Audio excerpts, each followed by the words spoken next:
to invite Gangapoi and Gwenda to come lead us in this first session. Another microphone? This one here? Mm-hmm.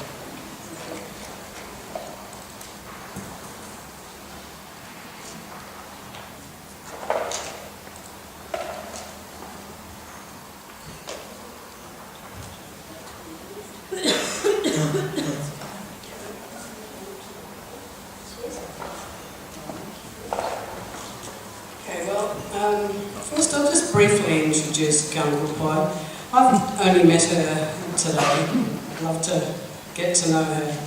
But I know her to be an amazing leader amongst her people, the Wangari clan of the Yolngu. I know a little bit about her work because she is very instrumental in leading an organisation called Yalu, which is one of the client organisations of AHEAD. So I've been following that a little. So that's an organisation that Gangapoi and her women, mostly women, colleagues, have been operating in support of Yolngu families or Wangari families, women, young children, and communicating and uncovering cultural knowledge and language and finding ways of dealing with this situation of collision that they're in. And that's been a little enterprise that's getting bigger and bigger, burst the seams of its small office and now started a new one. So with no doubt we'll hear more about that. And Gwenda, we've just met this morning as well, so I'm not going to do a very good job of introducing her, but I hope that she'll tell us more. But I know that she spent years, how many years? Living, how many? She's lost count. Maybe it'll... Short time. Yeah, alright, so living on Elcho Island, but obviously it captured her heart because she's remained in close contact and now actively researching material that will be really important in understanding not just the history but how continued healing will happen. So Gwenda lives and works now in Melbourne. So thank you to you. Would you like me to give you 5 minutes kind of notice before the time is up?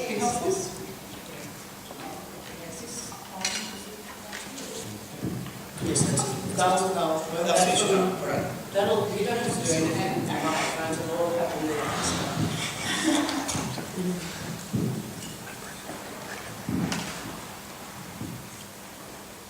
Alright, start off by...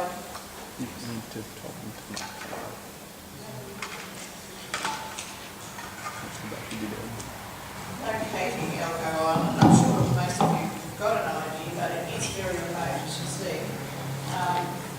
Gwenda, he's talking to the mansion. Okay. Alright, as you can see, it's very remote island. If you look across to there, we've got Darwin, and so to the most usual way of getting to Galliwiku, Elcho Island, is to catch the plane there and go across, stop right there, and then come across to here. Most of the travel now is by plane.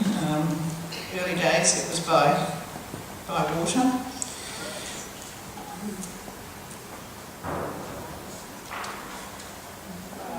So there's groups of islands up in the northeast Arnhem Land, and you can see Elcho Island. It's only 80 miles. I was going to say it's about 32 miles long. Does everyone tell me what it is? 50 kilometres, is it? Yeah. And not very wide. The main community there is at Galliwiku, and scattered around the island are also homelands where Tim will talk about later, where people have gone back and established their own small communities. So we want to start back before Europeans, before whites, and we want to talk about Yolngu history to start off with. I've actually taken this, I was very impressed with this. It was written up in 40th anniversary of the ALPA, which is a community organisation, and it was written up by Henry Harper, who's an Aboriginal man from Milingimbi, close by Ireland. And this is a different way of looking at history. We always start with white history. We want you to think about back to Yolngu history. So one of the things as a historian that really annoys me is when I hear people talking about when Australia was discovered. And I say, well, how can it be discovered? Because there were people here already. What you're talking about is when white people started coming in. So I was very impressed with Henry writing that it wasn't the last frontier. No one was waiting to be discovered. The Yolngu Society had been there for at least 40,000 years. And in that time had built up its own society and a very strong economic base. And people tend to think of Aboriginal people just wandering across landscape. In this case, wandering across the northern parts of Australia. But in fact, there were very sophisticated exchange mechanisms going on, very sophisticated ways of land management, which include the control of fire through an area so that you would always have regeneration. If you're moving through country, you're usually moving to get food, and so you make sure that you don't deplete the food supply that's there.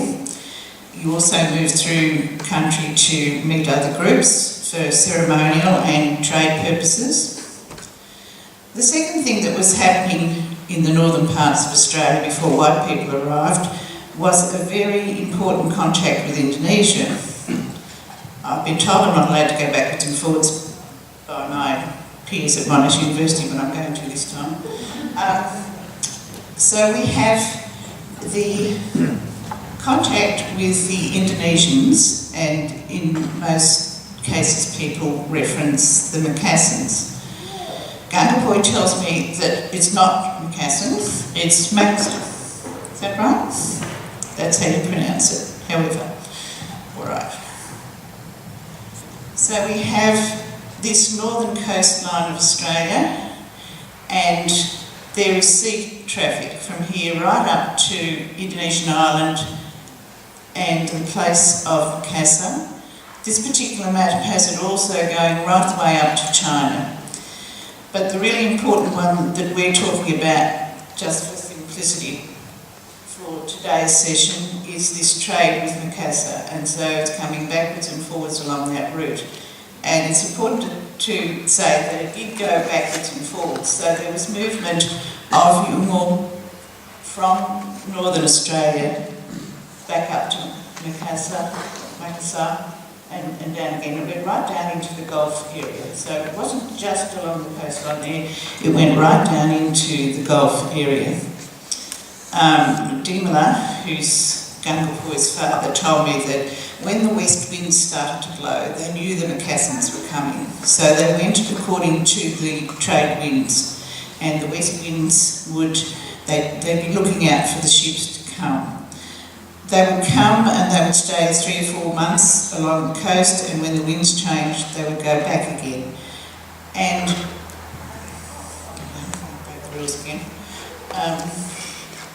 it's believed that this happened in the period between 1550 and 1880, and that was the first sustained contact history, not with the whites but with the Indonesians. Oh, thank you.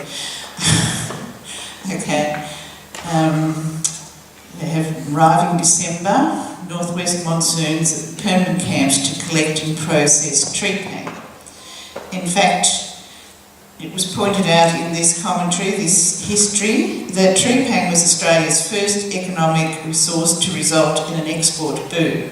So long before Europeans turn up, we have export happening from Northern Australia, between Northern Australia and Indonesia. Tripang, I've never seen tripang. It's a sea-based creature that they would sea cucumber. That's Sea cucumber, that was the actual name that was given for English speakers. Yeah. So did the Yolngu actually gather them and process them themselves? It was sort of both young and land growing and collecting the sea cucumber together. So the moccasins, yeah. So they would come down and they would collect this sea cucumber. They would dry it on the spot and then take it back to their own country or to China. And it was considered a great delicacy, so it was a big trade item. So from the Yolngu, the moccasins would get the tripang, pearls, pearl shell, turtle shell, timber, medicine in the way of herbs, beeswax and trocus shell. So they were the things that they wanted from this exchange. And in return they would bring iron goods, which the Yolngu had never seen, and they could use for spears and axes and things like that. Tobacco, rice and cloth. So that was the first really important trade link that Australia had, which was controlled, run, organised by the Yolngu. So we're looking at Yolngu being in charge. We're not looking at them as being a defeated nation, we're looking at them as being in charge. They have a sea and land-based economy. People tend to think of them as being hunters, but the sea was very important, and that's one reason why sea rights are now still being negotiated in that area. About how they're negotiating the sea rights around Elko? No? Just completely that, and it's mainly about you have to have a rights to come into the land. It's where And use the sea. yeah, How far you have to be accordingly to the actual land management act. Yeah. So, yes, so sea and land. So you've got this going on for a long time. If you think of 1550 to 1880, that's a long period of fairly stable economic development, fairly stable cultural development, established groups, established cultural practices, and so, I mean, there were occasional, as they say, occasional wars, and that's between groups rather than an outside group. The relationships with the Moccasins is seen now as being relatively peaceful, although there were always some kind of spot disputes, often over rights and women. And there was some intermarriage between Yolngu people and Moccasins, and there was a movement backwards and forwards, so a lot of influences happening there. Then you get into the period which Henry calls the catastrophic economic meltdown of the Yolngu nation, and there were three parts to that: taxation, cattle stations and the banning of the Moccasins. So the first thing that happened was that the government, Australian government, South Australia was in control of Northern Territory at this stage. They decided that as there was this trade going on, that was a really good idea to get money out of it for them. So they started taxing the goods that went in and out of Northern Australia. So they would put a tax on the goods that were brought in, and then they would put a tax on the goods that went out. And as you can imagine, that started to slow down the trade. The second was cattle stations. There are only a couple of cattle stations that tried to be established in the Northern Territory, as we know it now. And we'll talk about those next. We'll get on to the banning of the Macassans. In 1906, they decided not that they wouldn't just tax them, they would actually ban them coming. And it caused chaos in the northern parts of Australia because people didn't know what had happened. As usual, it was a decree that they hadn't heard about, and they couldn't work out. There were people in northern Australia waiting, Steve talked about, waiting for the Macassans to come.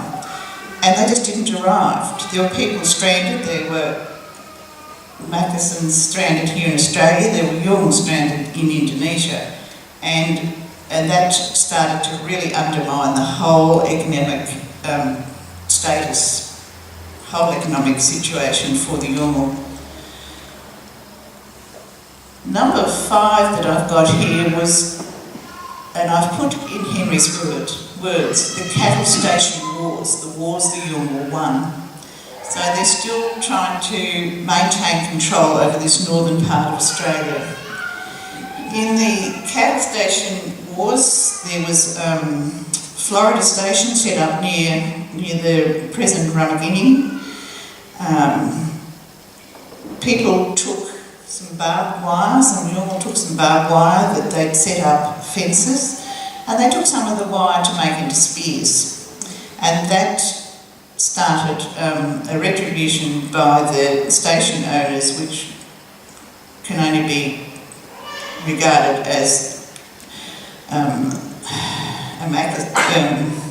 massacre. They didn't have any kind of defence against guns. They climbed trees to get out of the way. They were shot out of the trees. There were women, children. There was almost a whole group of people wiped out there. But eventually, guerrilla action, sort of setting fires and doing things like that, eventually they forced the people out. A similar thing happened with the East African Coal Storage Company down near Roper River, where there was also a massacre and the people had to run back to the mission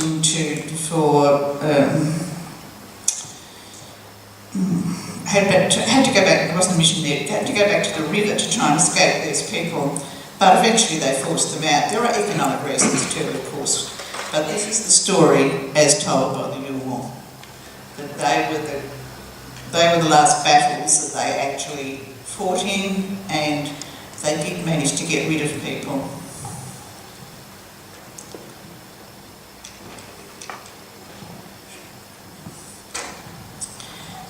Now in about 1912, there were a number of, 1911, the Commonwealth Government took over the running of Northern Territory from South Australia, and immediately things started to change.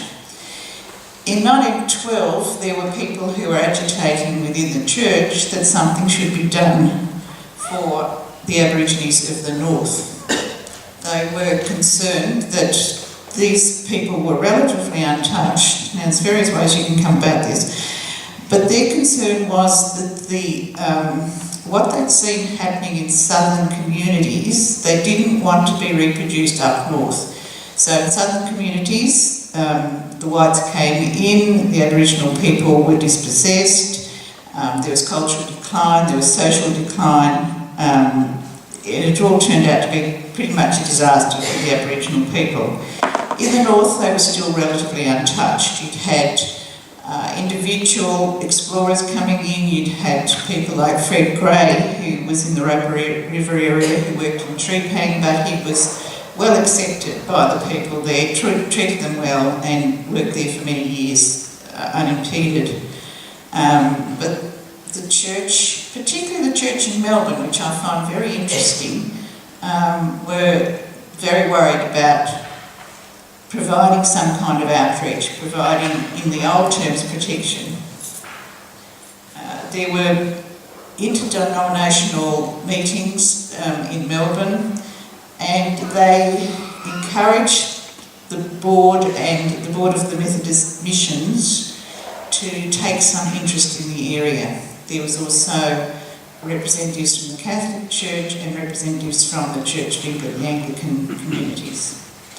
So those three church denominations made an agreement with the Commonwealth Government that they would be given the right to go in and spread the gospel, but also take up some of the caring, humanitarian aspects of work in that area. So I'm putting this in the terms that I've just read a whole lot of board minutes, and they were looking at it in terms of caring for people, providing a safe haven for people, providing, if you like, a protective barrier or area of protection for the people in their before their inevitable contact with the wider white society. So the Methodist Church took up an area along the coast of Arnhem Land as we know it now, and that's a mistake. They established a mission at Goulburn Island in 1916, Milingimbi in 1923, Yirrkala in 1935 and Elcho Island in 1942. Now a big aspect of this was that the Yolngu decided that they would accept the missionaries. Now they had, especially in certain communities, had a reputation if they really didn't like people, if they didn't treat them well, they would see them off one way or another.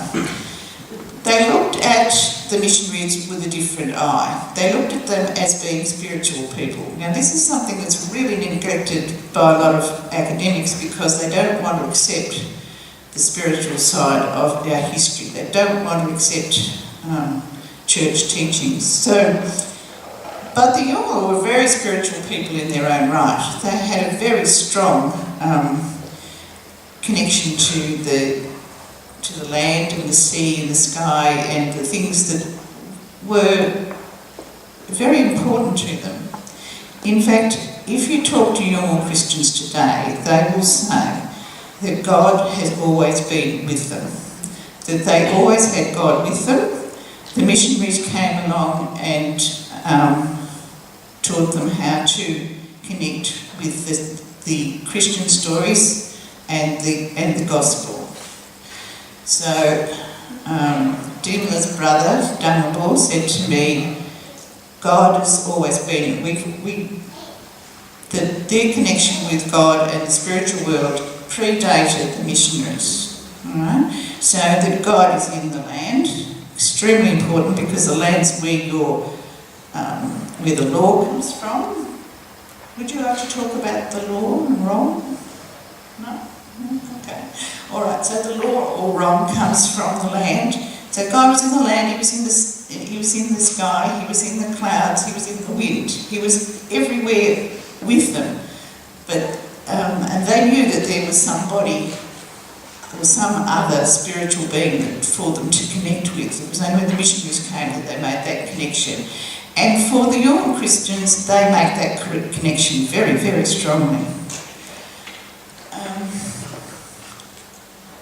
So they decided these people were fair, they were spiritual, they were fair, they weren't trying to exploit them.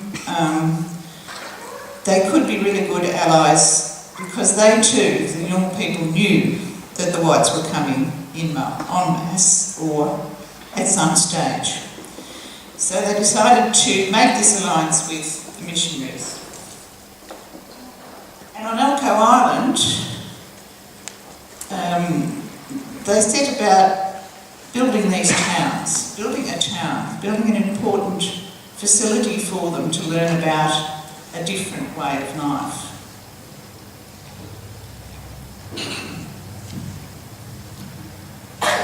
This one I should have been using. So there's Goulburn Island, Goulburn Island, Milingimbi, Elcho and Yirrkala. Elcho was originally settled in 1922, but some mining came in and they thought it was too disruptive, so they moved it over to Milingimbi. It was only during the war of 1942 they moved, because there was a RAF base at Milingimbi, that they moved it back to Elcho Island. Right, now this is Dunbar's story. This is his story of how the mission was set up. So there was a group of people at Milingimbi who decided to leave, partly because of the disruption of the war and partly because they were interested in setting up a new station. The mission began when Yulwal moved over from Milingimbi to Elcho. They came here to establish a town for themselves with the missionaries. There was smokes, food, jobs that got men to come here. Badanga and Makawala went out and told the others about the town. They learnt about clothes, how to grow gardens, work hard and earn something for the future. So at this stage, very much looking towards the future. There's Dunbar with the first missionary, Reverend Harold Shepherdson and Mrs Shepherdson, and that's outside the church at Gallywinku. That church is still there and it's about to celebrate its 50th anniversary. This is the third church built at Gallywinku. So the first one was a hut with coconut leaves on the roof. The second one was a bit bigger. This one they put at the top of a hill with a beautiful position, and this one is still here today. So they worked together, and that's the way the story is told to you today. But Yulwal will tell you this story. They worked together to establish the town. And in fact, the Indigenous workforce was essential for the building of the town because there was only very few missionaries. So when Mr and Mrs Sheppy, as they got to be known, moved over from Milingimbi to Elcho Island, that was it. It was those two plus the Fijian missionaries plus the people who'd moved over with them, one of whom was Badanga, who is Gangalpoi's grandfather. By the end of mission time, Yulwal worked in all industries: gardening, electrical, mechanics, engineering, logging, building, sewing, cooking and nursing. And the people are immensely proud of the work that they did during that time. I'm going to show you a few photos from that time as to the kind of work that went on. This is unloading logs back at the township, but there's a big story behind that because groups of men would go out either on the island or more often on the mainland and cut the logs, bring them back, float them across, load them onto the trailers of the tractors and then bring them into the mission. So it was a big workforce.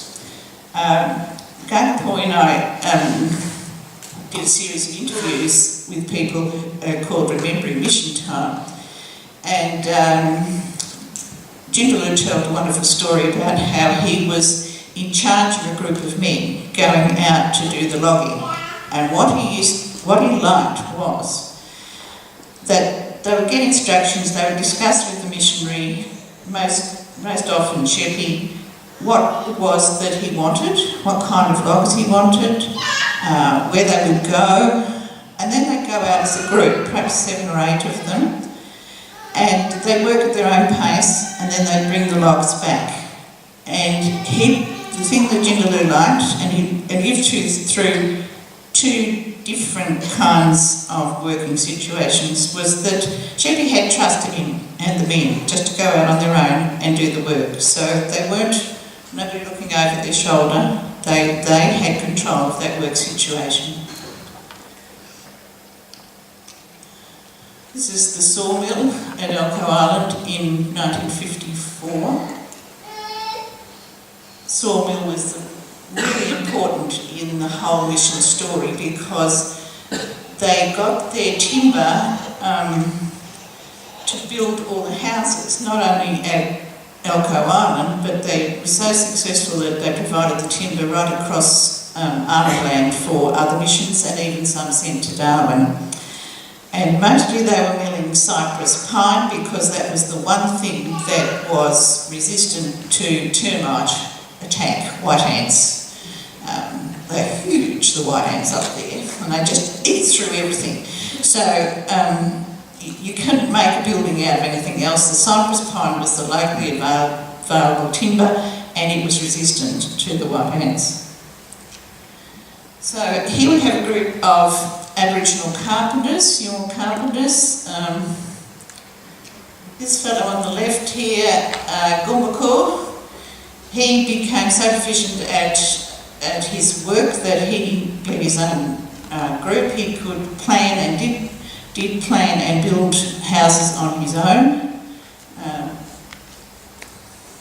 There they're making a Yolngu house, building a Yolngu house. We have a mechanic, engineering workshop. My husband was an electrician there, and if they had to do some repair work on a pole and everything took so long to get there, sometimes he would take down a piece and say to the Ginny and whoever's in the workshop, "Can you make me something? Can you make me something that will, that's this specifications?" And they would actually make parts that could be used on the island. And there's some of his boys putting up the electricity poles. It was a bit of a circus actually because they're very scared of electricity. So if that, when they were raising the poles, if they got anywhere near a line, they would drop at everything. So I was watching this and it was quite fun. Now we have Timothy Butima, as he was known now. Now he's known as Dimula. Tim will talk about him later, but there he is in the garden. And that's an aerial shot of the Mission Garden in 1965. The Mission Garden was really, really important because it provided fresh fruit and vegetables for the people. And the people would take them to the store, but they'd also come down to the gardens and purchase the fresh fruit and vegetables, which of course helped them maintain a healthy lifestyle. The fishing industry also became very important and actually very successful on the island. And so the fishermen would go out. You can see a little boat on the back there. They'd go off and they're fishing to get the fish. They'd come back to the main boat. There was a freezer box on the main boat and they put the fish in there, and then they'd take it back to the town, to the fish shed where they would be fillet. They would fillet the fish, and then they'd take it down to the market and sell it down there for the people. They'd also supply the hospital with fresh fish, and later on there was an export trade between Elcho Island and Darwin of fish, and it was a huge operation, very successful, very important to the nutrition of the people there, and also provided enormous employment for people. There was a high participation in social activities on the mission outside work. We took back a lot of photos, and the older women in particular got very emotional about it when they saw all the different activities that the children used to be involved in. And the Elcho Island Junior Choir became very successful. They used to go to Darwin and win Stedfords, and they went to Perth. They produced their own record, and the children who are in the junior choir still have very, very fond memories of that. I don't think Uncle is there, right? No, that's her sister. Oh, that's her sister there. You and Jill, I think, look, I've got a photo of later. She's there. There's the brownies. We did all the brownie activities, uniforms, everything. The guides were very important. of course, football became extremely important, and this is sort of the start of the big football revolution at Elcho Island.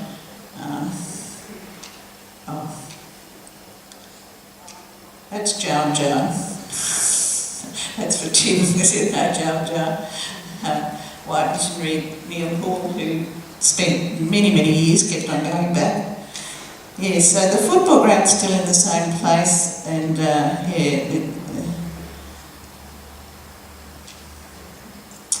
right now I'm going to ask Uncle Poi to talk about what it was like for her living during the mission time.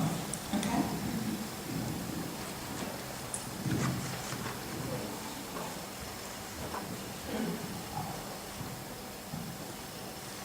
Well, in the mission times, everyone was supporting the children. There were mothers and fathers.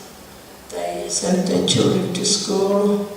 They kept on talking about, because there was two things running at the same time. There was Euro and Balanda things that was very, very strong. So in the mission times, children were very interested. And by nowadays, it's just only the mother and the father trying to get them children to school, and sometimes it's very hard for other groups or members. And also in the mission times, there were it was a fire that was around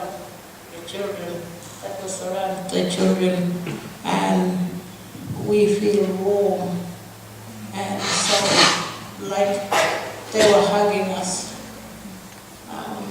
all the families around the fire, and it was very strong, and we felt confident.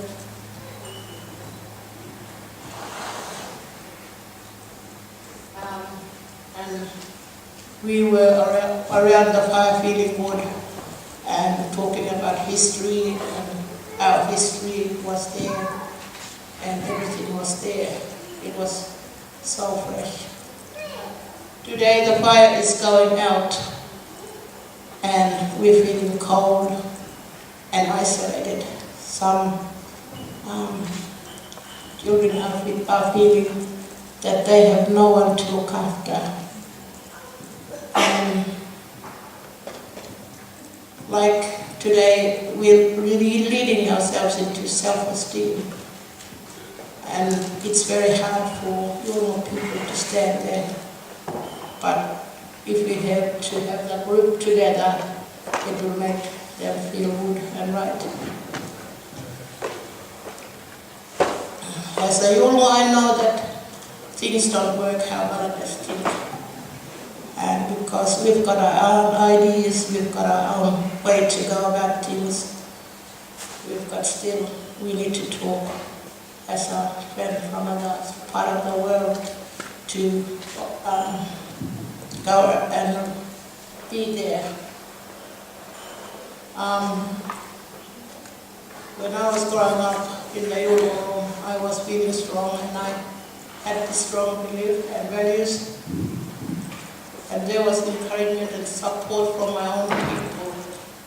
That is when they used to just go up and sit around me and talk to me.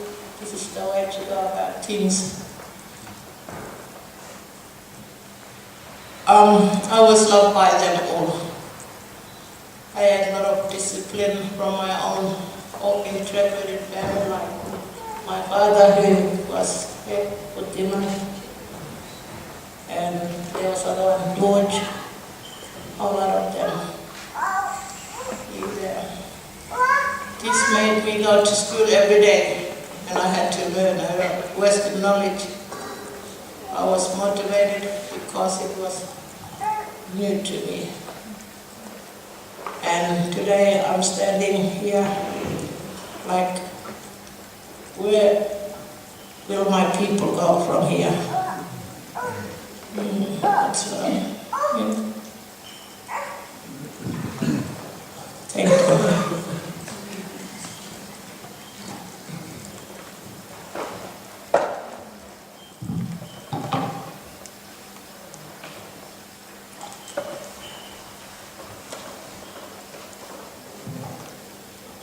So we get to a stage towards the end of the 1960s when things are starting to change in the way that Australian society looks at Aboriginal affairs, and the concept of self-determination comes in. There is a feeling that Aboriginal people should be in control of their own destinies, in control of their own communities. So why not say to the mission, well, you've had your time, now you can go, and we'll hand it over. Unfortunately, it didn't quite happen as smoothly as that. So things were moving towards this state when the Whitlam government took over in 1972, and then things moved at such a rapid state. I don't think that it's ever been fully resolved as to what happened and what direction people can go in.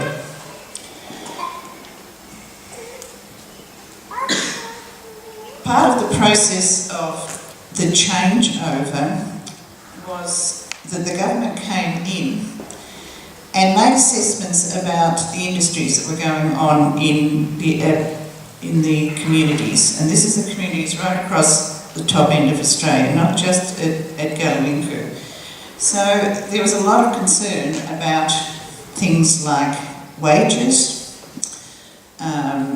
job security, how this was all going to work within these very artificially created communities. So the first thing that I want to take it back a little bit. Okay, so we go back to, say, 1942 when Elcho Island is established. And we have a missionary, Harold Shepherdson, who wants the groups to stay out on their land as long as possible. He doesn't want everybody in at the mission station because he can see that there are white people who are interested in the land, and the best way to protect it is for the people to stay out there. So he practically self-finances his own aircraft. He built his first one at Milingimbi, but he did fly, but it also ended up in an anthill, so it didn't last. And then he had to raise money for another one. So there's a bit of gaps here. But he sets up a system where he would fly out to the groups on the mainland, and the people know that he's coming. The people decide that they want him to come and exchange goods, and he always had a prayer service as well. So they build airstrips for him. They actually built airstrips for him out in these remote places. So he brings his little plane in to start off with a Tiger Moth, later a Miles Hawk. No, I got those in the wrong way. Anyway, the Miles Hawk started first. That was 1936. He goes to Adelaide to pick it up, takes some flying lessons, and then flies it back from Adelaide to Darwin. And I've recently read a letter from him talking about the trip, saying it wasn't too bad really because he followed the power line back. So that's how his navigation worked. He stopped off on ways on the way, so he stops off at Alice Springs, and then he stops off at another station, and then he follows the power line, the telegraph line into Darwin. Anyway, he uses these small planes to get out to the groups of people, and to start off with, so it starts off with the bartering economy, and so he brings in things like flour and sugar and tea and tobacco and things that they want, and they bring him shells and turtle shells and crocodile hides, which were very much sought down south. So they're entering into a new kind of economy where they're bartering goods, not unlike the economy they had with the Magasins, who were bartering different kinds of goods. Now this went on for a few years, and then in the early 1950s they decide that they actually want to get paid money. So they're introduced to a money economy at that stage. So the way that they indicated that they wanted money was to send a message stick which had markings on it that said that they wanted rupiah, which was a word that they borrowed from the Macassans, which meant money. That came from a group of Aborigines living in the Buckingham Bay area. Marks were made on one half of the letter stick, signified two groups who were waiting, and small circles on the other half signified money and that they decide in payment. So, and the next time that Reverend Shepperson made, well, he wasn't Reverend at that stage, Harold Shepperson made his trip to Buckingham Bay, an exchange of money for skins took place. He paid £16 to the head boys, as they were called, who distributed the money to the other workers. And this is an excerpt from a patrol officer's report about what happened. The trade goods were then unpacked from the aeroplane: flour, sugar, jam, tobacco, soap, matches, razor blades, combs, mirrors, billy cans, towels, shorts and skirts were spread out, and the men came forward and made their purchases.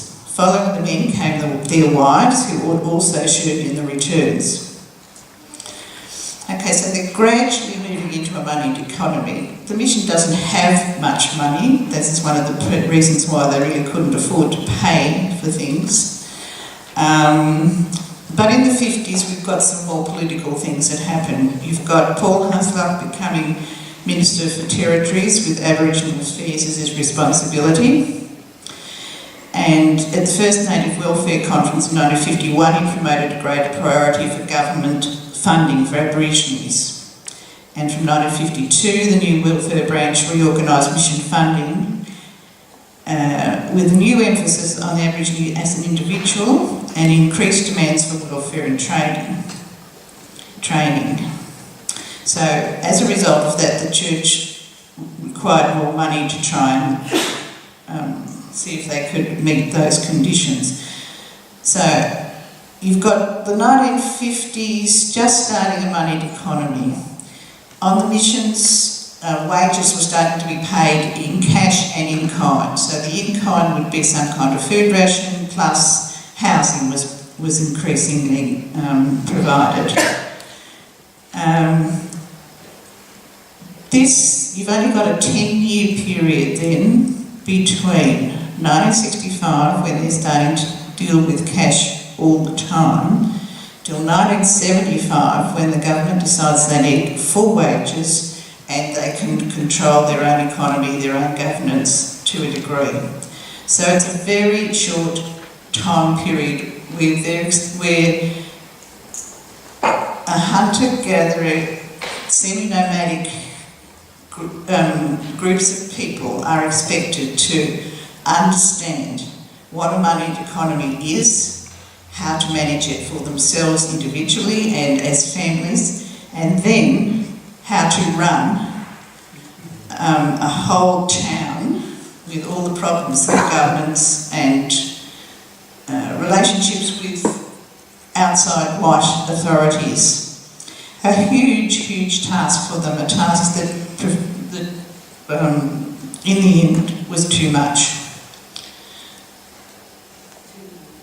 Okay.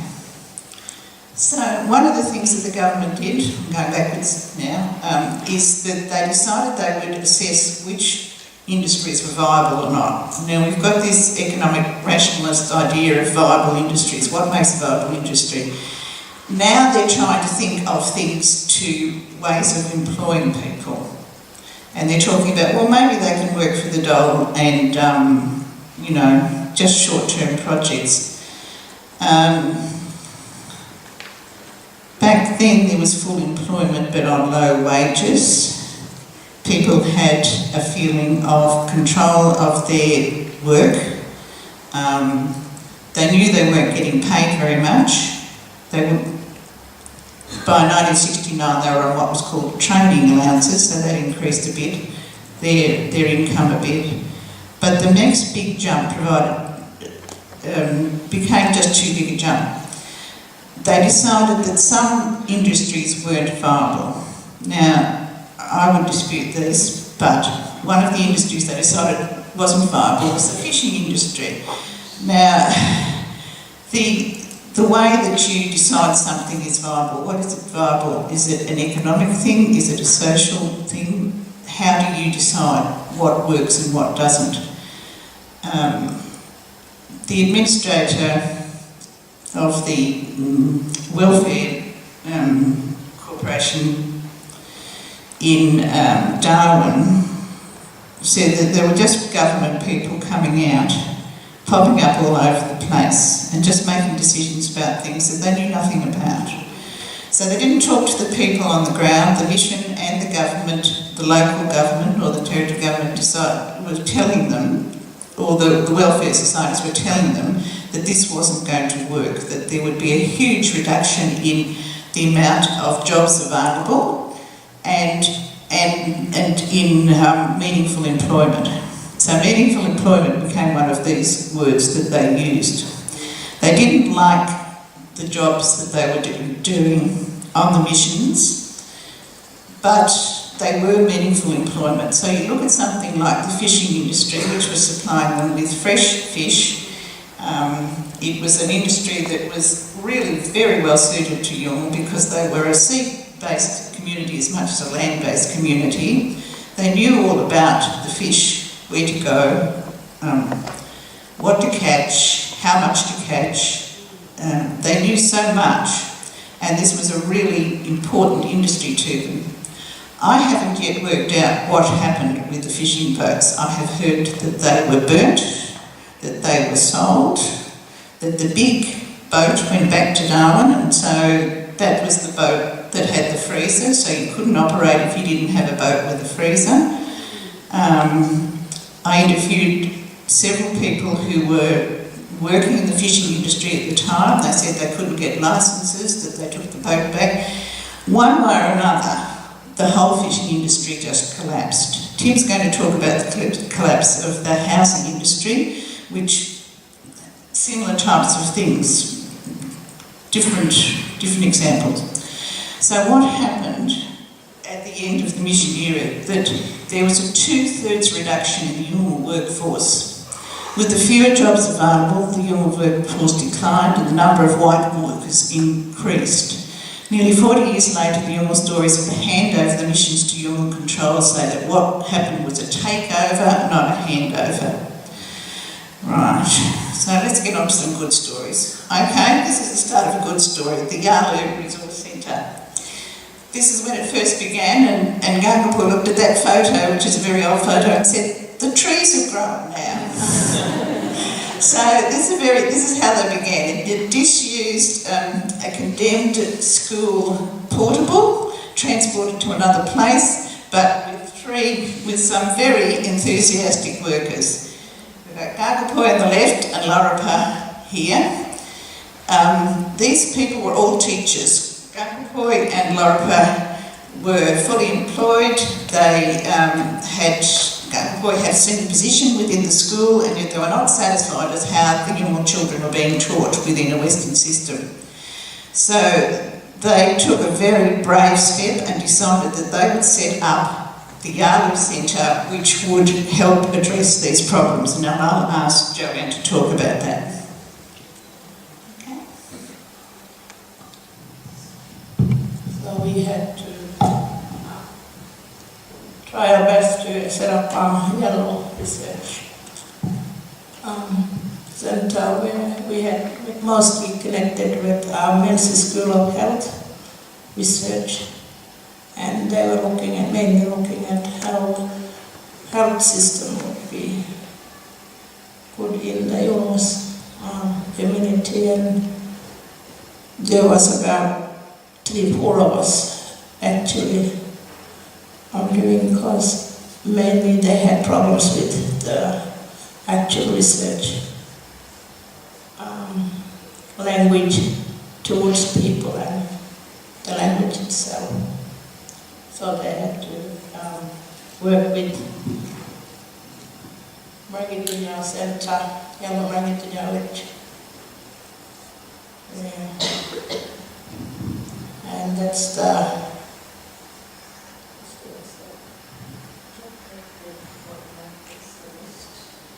so we had to talk about asked the community, and mainly the one on the left had started at Lorpa, Elen Lorpa, and so she had a lot of work with the cooperative center.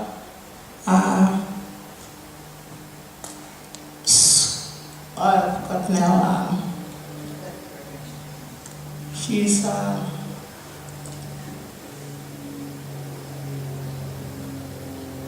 what was it, CRC Research Center, and she had a lot of work with them, and then she wanted me to work with her at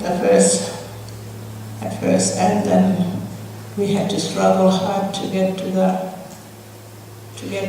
Yellow Religion Center set up, and it was very hard, so now we sort of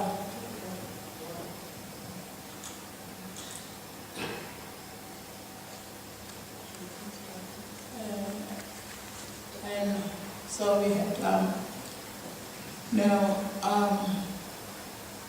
we in the stage now where there's children, where there's people coming in and helping, but still are finding very hard in the actual process of how to go about Yellow. But it's very hard, but it's good to learn. And that's why we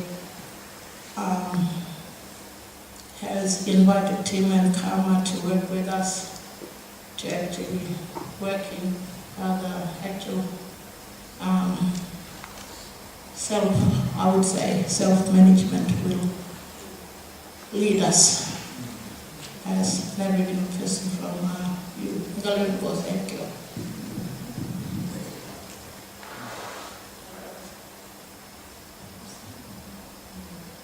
So this is where we are at the stage. All the people are very struggling hard to get to know about what does self-management. And as my father said in the first place, I have to rise and go. Start walking, not stopping. Thank you.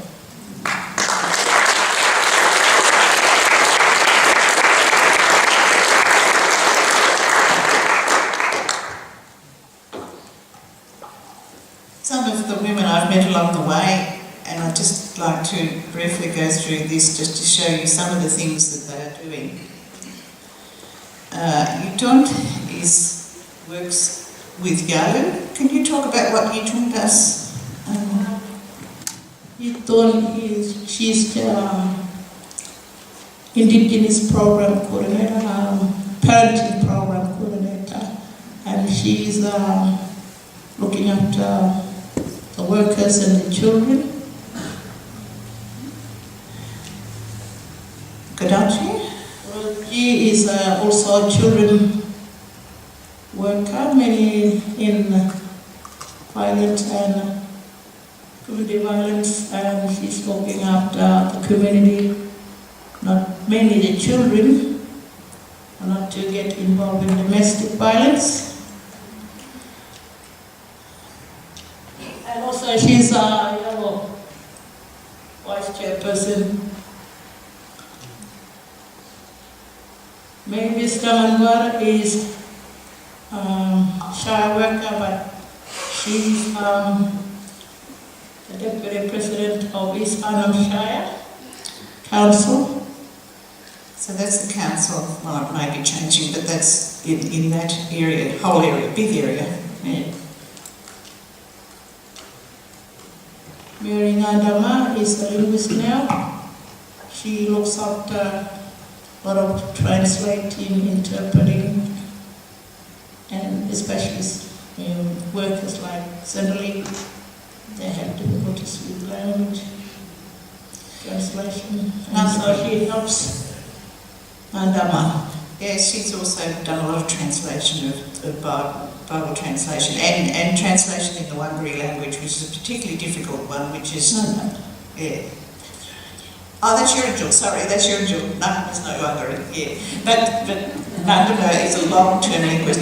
These linguists are wonderful. They keep on going back into Darwin for training courses and going off to all kinds of places and keeping their skills up to date. They're just amazing. This is Urunjul, this is Dana Bu's daughter, and she's the Wangari person, yeah. And she does the actual translation of Wangari language. Yeah, yeah. She also goes to Goulburn Island and helps with the translation there. I said, did you know the language? And she said, no, but I know all the structures, so I can help them do their translating, which I think is amazing as a person who's got no good at all languages. Would you like to talk about She's the actual women's mental, a lady that she looks after a strong woman, strong baby, strong culture, and she's good at it. Very strong woman. And way back when, we showed you a photo of the junior choir. This is the junior choir as they are now. Standing up and singing at a celebration for the Yalu Centre. And I was there that day and they sang Bread of Heaven and it just made me cry. Okay. So I think we just